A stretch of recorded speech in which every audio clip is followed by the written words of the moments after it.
বিশৃঙ্খলা লাইটে ডিস্টার্ব। আমি বললাম লাইটটা লাগাতে, আমি বললাম যে একটা নিয়ম নাকি বাঁদিকে রাখবে।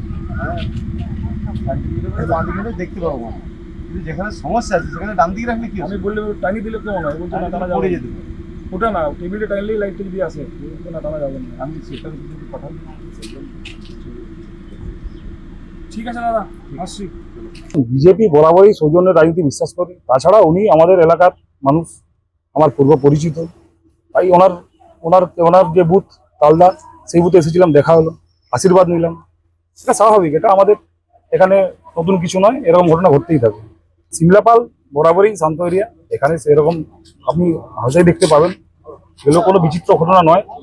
আমাদের সিমলাপালে একে অপরের সাথে আমাদের যে সুন্দর সম্পর্ক, সেটাই। আজ ভোট বলে তো কিছু নয়, এটা সব দিনেই ঘটে।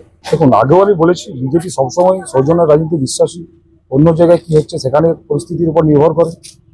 আমাদের এখানে আমরা চাই যে এলাকায় শান্তি থাকুক, সৌজন্যতা বজায় থাকুক।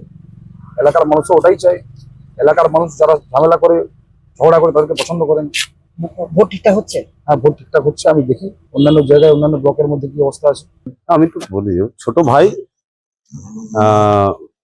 ভারতীয় জনতা পার্টি খুব ভুল করে ওকে ভুল সময়ে দাঁড় করেছে। আর একটু সময় লাগতো, রাজনীতিতে নতুন একদমই।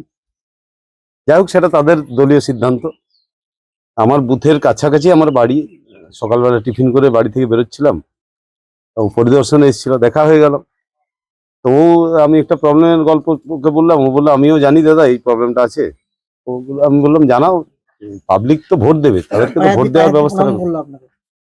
এটা তো আমাদের বাঙালি রীতি। বয়সে বড় যারা, তাদেরকে দেখা হলে পায়ে হাত দিয়ে প্রণাম করা একটা সৌজন্য তো থাকেই, আমরা তো এটা মানি। তালডাংরার চিত্রটা একটু আলাদা। কিছু মাতাল রাতের বেলা অন্ধকারে পোস্টার ছেঁড়াছিড়ি, গন্ডগোল ঝামেলা করানোর চেষ্টা করছে। যারা শিক্ষিত মানুষ, সব দলে শিক্ষিত মানুষ তো আছেন, কোনো দলে কম, কোনো দলে বেশি। তো যারা শিক্ষিত মানুষ, তাদের তো বোধ বুদ্ধি হারালে চলবে না। মাতালে মাতলামি করুক, সেটা আটকানোর জন্য পুলিশ আছে, প্রশাসন আছে। আমরা একটা শিক্ষিত মানুষ, গণতন্ত্র প্রেমী মানুষ। আজকে গণতন্ত্রের সর্ববৃহৎ উৎসব। সে উৎসবের দিনে শুভেচ্ছা বিনিময়, সৌজন্য বিনিময়, এটাই তো স্বাভাবিক বাংলার রীতি।